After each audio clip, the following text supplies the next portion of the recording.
અરવલ્લી જિલ્લાના મોડાસા તાલુકાના તુલસી રેસિડેન્સ પાસે લૂંટનો બનાવ ગત મંગળવારના રોજ બન્યો હતો। ત્યારે આ ગત મંગળવાર થયેલી લૂંટ મામલે 2 દિવસ બાદ ફરિયાદ નોંધાઈ છે। તો પોલીસકર્મીની કારને સસ્પેન્ડ પોલીસકર્મીએ આંતરીને લૂંટ ચલાવી હતી। શાહરૂખ શેખ અને શાનુ માલિક નામના 2 વહીવટદારોને જોડે રાખી આ લૂંટ કરવામાં આવી હતી। તો અમદાવાદ શહેર એરપોર્ટ ખાતે ફરજ બજાવતા પોલીસકર્મી સાથે લૂંટ કરી 50,000 રોકડા અને 30,000 સોનાની લૂંટ કરવામાં આવી હતી। તો કારની તલાશી લેવાના બહાને સસ્પેન્ડ પોલીસકર્મી અને વહીવટદારોની આ કરતૂત સામે આવી હતી। તો શાહરૂખ શેખ અગાઉ પણ પોલીસકર્મી પર કાર ચલાવવાની કોશિશ કરી હતી। તો સસ્પેન્ડ પોલીસકર્મી મહેશ ગઢવી દારૂની ખેપ મામલે થયો છે।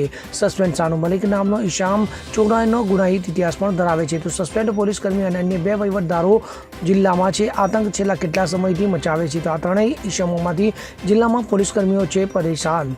તો મોડાસા રૂરલ પોલીસ સ્ટેશન ખાતે પોલીસકર્મી દ્વારા ફરિયાદ આપવામાં આવી હતી, જેના પગલે આ કાર્યવાહી કરવામાં આવી છે। અમિત ઉપાધ્યાય સાથે CN24 ન્યૂઝ અરવલ્લી। હવે જુઓ દેશ દુનિયાની તમામ ખબરો તમારી આંગળીના ટેરવે। ઉઠાવો મોબાઈલ અને Google Play Store પરથી ડાઉનલોડ કરો અમારી CN24 ન્યૂઝ મોબાઈલ એપ।